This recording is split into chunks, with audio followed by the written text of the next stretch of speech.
2000-something, 5-ish, sort of, I don't know, a long time ago.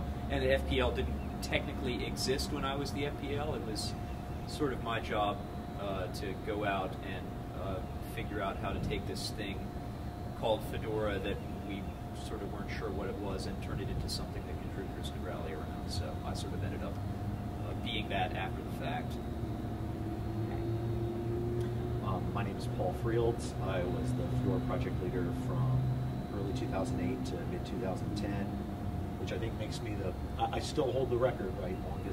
Longest term project. I grew up in a rodeo, so I succeeded Max Spivak, who had succeeded Greg in turn, and there was Jared.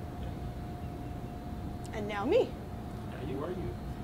Well, I'm Robyn Bergeron. I'm the current Fedora Project Leader. I've been doing this since about this time last year, I think March of last year.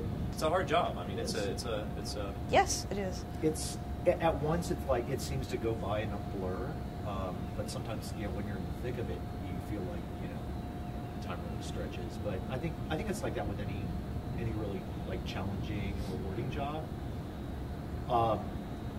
Which I don't know. It kind of which makes me want to ask like what your challenge, what you thought your biggest challenge was when you were project leader. It was even defining what it meant to have the project and to lead the project. And I mean, I did not start in Fedora with any intention of being the project leader. I took the community guy job in 2004, August, September 2004, when we had recently announced Fedora, and we had an entire world full of people who didn't know what that meant, and we sort of didn't either. It was the original purpose of Fedora was a very business challenge. We had basically we had a product in Red Hat Linux that was trying to perform two duties at the same time. It was trying to be enterprise software, and it was trying to be cutting edge release, early release often at the same time.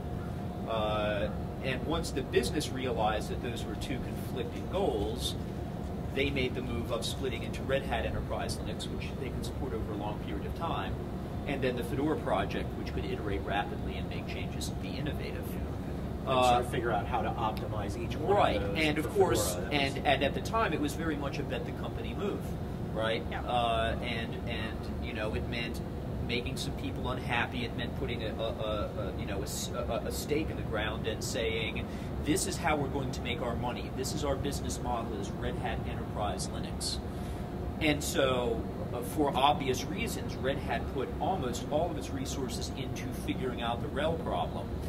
And then the Fedora problem was left to a bunch of well-intentioned engineers inside of the company to sort of sort out, with the implicit promise, we're going to make this a more community project. We're not sure what that means yet. So you guys go, do whatever you can do for now while we make sure that the business is rock solid to support this thing that you all do.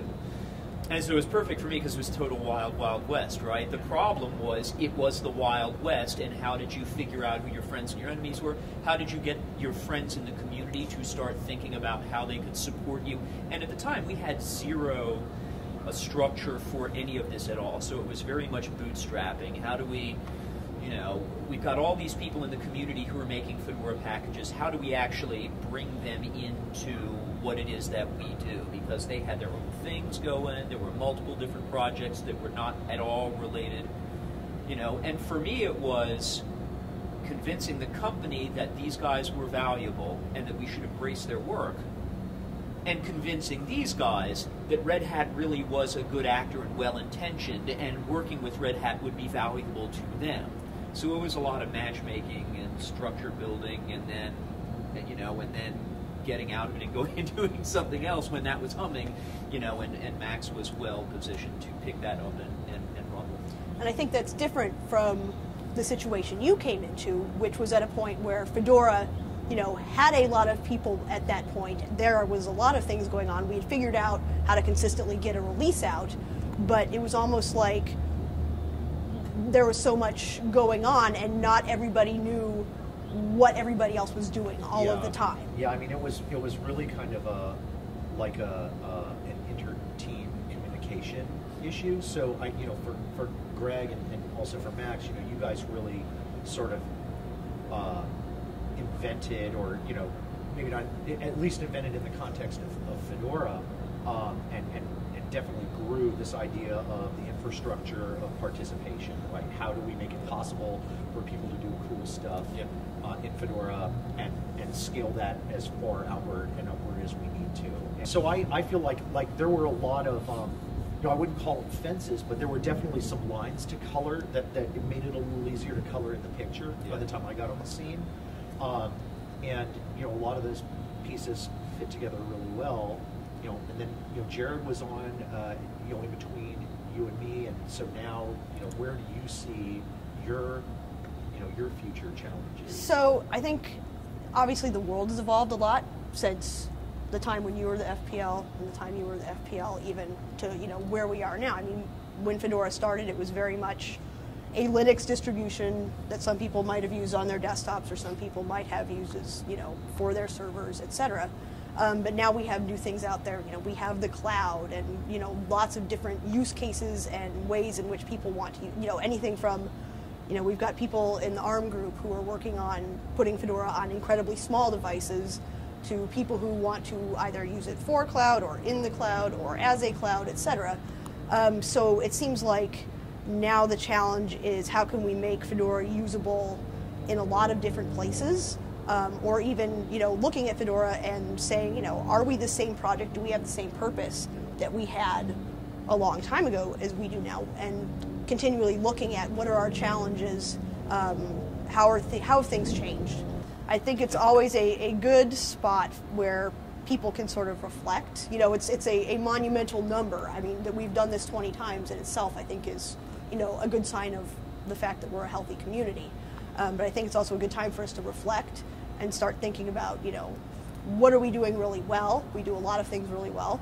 What are the things that we can improve on? You know, now that we're here, you know, why don't we take a look at what we've been doing and what we want to continue to be doing and where we want to expand, and decide how it is that we as a community want to foray into new areas, or focus really, you know, well on improving things or doing certain things that we already do well even better.